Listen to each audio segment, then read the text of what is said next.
Berita terbaru hari ini. Kalau ada yang mau ubah konstitusi, rakyat mau referendum saja.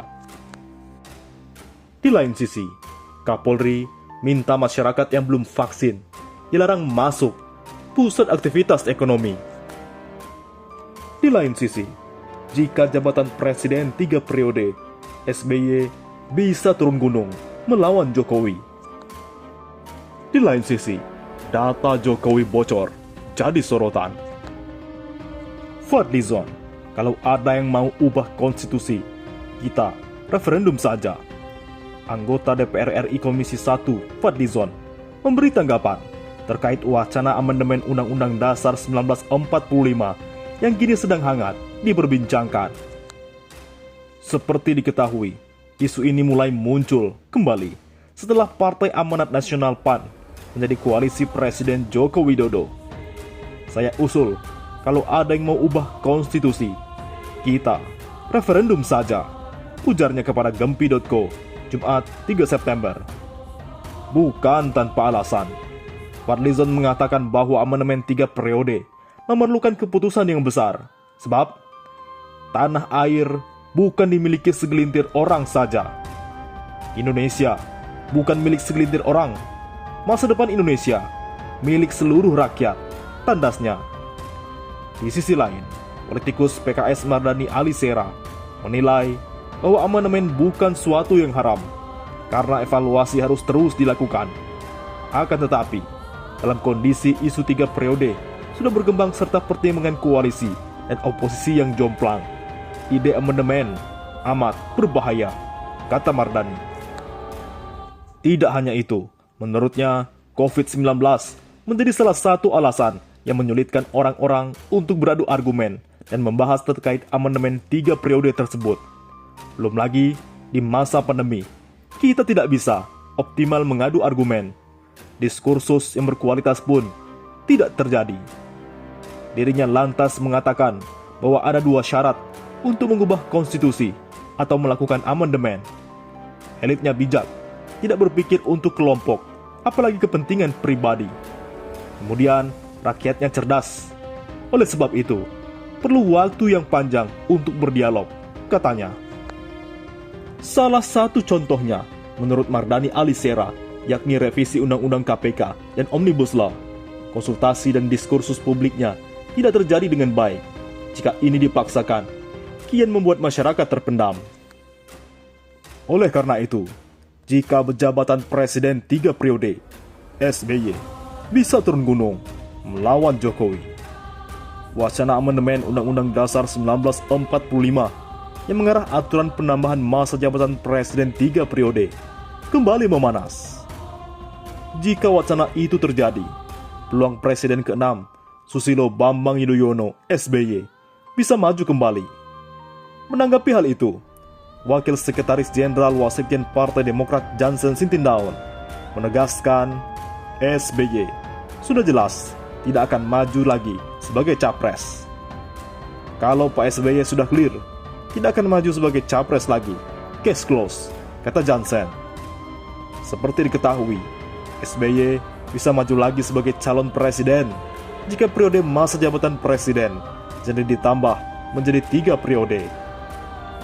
Hal ini mengingatkan, SBY menjabat sebagai presiden baru 2 periode, yakni periode 2004 sampai 2009 dan 2009 sampai tahun 2014. Jansen Sintindaun mengatakan, selama SBY menjabat presiden dan Partai Demokrat mampu menjaga nilai-nilai demokrasi seperti pembatasan masa jabatan presiden tetap hanya 2 periode. Ketika Undang-Undang Dasar kita amandemen 4 kali, yang pertama kali di amandemen adalah soal 2 periode ini tadi, ujarnya. Dan memang, dalam sejarah ketatanegaraan di dunia ini, ya, semakin lama orang berkuasa, itu semakin sewenang-wenang, sambungnya. Jansen Sintindaun juga menegaskan tidak ada urgensi mengamandemen Undang-Undang Dasar 1945 saat ini. Di lain sisi, Kapolri minta masyarakat yang belum vaksin dilarang masuk pusat aktivitas ekonomi. Kapolri Jenderal Listio Sigit Prabowo meminta agar masyarakat yang belum disuntik vaksin untuk dilarang masuk pusat aktivitas ekonomi atau aktivitas warga. Tentunya akan menjadi kebiasaan kita di depan untuk masyarakat boleh laksanakan aktivitas, tapi paling tidak sudah divaksin, kata Sigit di Universitas Bina Sarana Informatika BSI Bekasi. Lisio menuturkan, pengawasan masyarakat yang sudah atau belum divaksin nantinya akan melalui aplikasi Peduli Lindungi. Nantinya, seluruh pusat aktivitas ekonomi maupun warga akan dipasang alat tersebut. Di aplikasi itu, nantinya masyarakat diminta untuk scan barcode yang menandakan telah divaksin minimal dosis pertama. Hal tersebut merupakan syarat agar masyarakat bisa dapat beraktivitas. Yang tidak muncul akan diminta kembali. Ini menjadi kegiatan ke depan yang harus selalu melekat kepada masyarakat. Ini untuk jaga laju pertumbuhan COVID-19. Bisa kita jaga.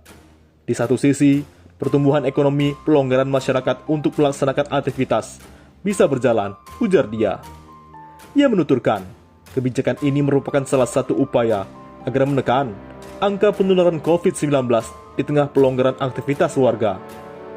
Dengan diturunkan level tentunya, akan ada pelonggaran terhadap fleksibilitas masyarakat dalam rangka laksanakan aktivitas harian. Kita juga bagaimana dari kasus COVID yang terus menurun. Angka kematian terus menurun dan angka kesembuhan terus meningkat. Ini harus kita pertahankan. Sehingga mau tidak mau kegiatan pelonggaran ini harus diikuti oleh prokes, tugasnya. Di lain sisi, sentil BSSN dan Kominfo, ex-Menpora. Kalau orang nomor 1 saja bocor, bagaimana orang biasa? Kebocoran data pribadi yang kembali menggemparkan rakyat Indonesia merupakan masalah serius yang terus terulang. Peran besar Badan Cyber dan Sandi Negara, BSSN, dan Kementerian Komunikasi dan Informatika, Kominfo, kini diminta untuk serius menangani masalah tersebut.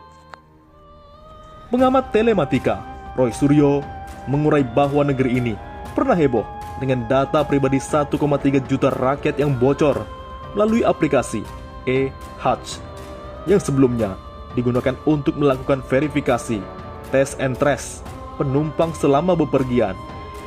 Kini, masyarakat kembali heboh karena sertifikasi vaksin asli dan nik Presiden Joko Widodo bocor di media sosial.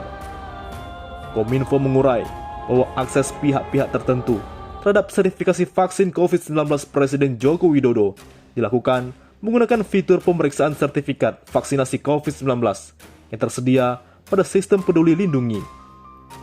Kalau orang nomor 1 saja bocor, bagaimana rakyat biasa? Tuturnya kepada kantor berita politik Ermol sesaat lalu, Jumat 3 September. Kini, keseriusan peran BSSN dan Kominfo dalam menjaga data pribadi rakyat sangat ditunggu. Menurut mantan Menteri Pemuda dan Olahraga Menpora itu, kedua lembaga tersebut seharusnya hadir dalam memverifikasi pihak-pihak yang dipercaya menjadi penyelenggara sistem elektronik PSE, termasuk mitra-mitranya. Kehadiran secara nyata diperlukan karena PSE memegang amanah data-data pribadi milik masyarakat yang seharusnya dilindungi dengan sangat baik. Lebih lanjut, Roy Suryo khawatir ada 2 faktor yang menyebabkan kebocoran data pribadi terjadi. Pertama, faktor teknis yang mengarah pada keamanan data yang tidak layak dan tidak sesuai protokol keamanan yang memadai. Kedua, faktor-faktor non-teknis berupa SDM yang memang jadi oknum pembocor data-data tersebut. Bisa jadi karena faktor ekonomi, tegasnya.